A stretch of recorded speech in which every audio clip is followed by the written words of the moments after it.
বগুড়ার সুস্বাদু এবং বিখ্যাত আলুঘাটি এখন আমার রান্নাঘরে আমি রান্না করতেছি। তো যারা যারা আলু খেতে পছন্দ করে এবং স্পেশালি আমার মতো আলুঘাটি পছন্দ করে তারা আমার আজকের রেসিপিটা ফুল দেখবেন, তবে আপনারা সহজ এবং সুন্দর একটি আলুঘাটি পাবেন, খেতে পারবেন।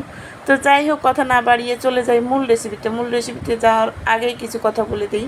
আপনারা ভিডিওটা ফুল দেখবেন এবং লাইক করবেন, কমেন্ট করবেন, শেয়ার করবেন, এতে আপনারও লাভ আমারও লাভ। যাই হোক, রেসিপি বানানোর জন্য প্রথমে হচ্ছে আমি একটা বড় রুই মাছের মাথা পেঁয়াজের সাথে ভালো করে কষায় নিয়ে একটু পানি দিয়ে দিলাম মাথাটা সিদ্ধ হওয়ার জন্য।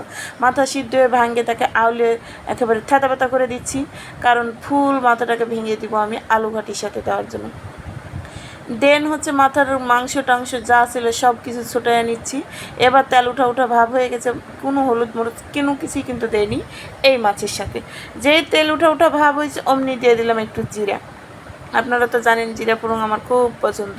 কালকের আবার বেঁচে যাওয়া কয়েক পিস গরুর গোস্ত ছিল, সাথে ছিল চুই ঝাল। ও কী যে স্বাদ রে সোনা! এইবার তো আলুর ঘাটি জমে ক্ষীর হয়ে যাবে। চুই ঝাল দিয়ে গরুর গোস্ত দিয়ে মাছ দিয়ে একসাথে আলু ঘন্ট। যাই হোক, গোস্ত এবং মাছ সব একসাথে ঘন্ট করে নেওয়ার পর এদিক থেকে আগে থেকে সিদ্ধ করে মশলা মাখায় রাখা আর সিদ্ধ আলুটাকে দিয়ে দিলাম। এটাও একটু ভালো করে ভেজে নিই। ভাজাভাজি করে নেওয়ার পর আমি পানি দিয়ে দিব। তো আমি ভাজাভাজি করতেছি, আপনারা দেখেন মনোযোগ দিয়ে। এমনভাবে ভাজাভাজি করবেন, কষাকষি করবেন, যাতে হচ্ছে আলুর প্রত্যেকটা কোনায় কোনায় মশলা ঢুকে যায়। গাইস, এই হচ্ছে কথা। তো কিছু করার নাই, আমার মশলা ঢোকা শেষ। এবার হচ্ছে পুরোপুরি লেগে যাচ্ছে, এই জন্য দিয়ে দিলাম পানি বেশি দেয়নি, কারণ হচ্ছে এই পানিটা শুকাবে যখন, তখন আমি আবার কষাবো। 3-4 বার আলুর ঘাটিটা কষাবো আর রান্না করব। আর সত্যি কথা বলতে কি জানেন তো গাইস, আপনি তরকারি যতই কষায় রান্না করবেন ততই বেশি মজা হবে। বিশ্বাস না হলে একদিন বেশি করে কষায় রান্না করবেন, দেখবেন বারবার ওই রকম করে রান্না খেতে মন চাইবে। যাই হোক, পানিটা শুকায় এসছে, আমি এবার ভালো করে নেড়ে নিচ্ছি, যাতে হচ্ছে আলুটা নিচে না লেগে যায়।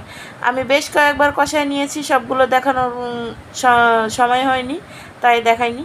যাই হোক, শেষে ঝোলের জন্য পানি দিয়ে দিলাম। এবার ঝোলের পানিটা দেখাচ্ছি।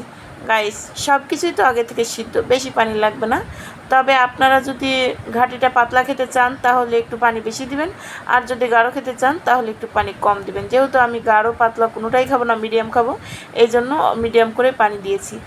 আর এখন যেহেতু টমেটো সিজন না, এলাকায় টমেটো পাওয়া যায় না, আর টমেটো পেলে দাম বেশি নেয়, আর টমেটোর কোনো টেস্ট নাই, তাই আমি দিয়ে দিলাম 1 চির লেবুর। যেহেতু মাছের একটা আষ্টা গন্ধ আছে সেই জন্য দিয়ে দিলাম। এই হচ্ছে আমার রান্না শেষ, চলে যাচ্ছে আজকের মতো। ভালো থাকবেন সবাই, আল্লাহ হাফেজ।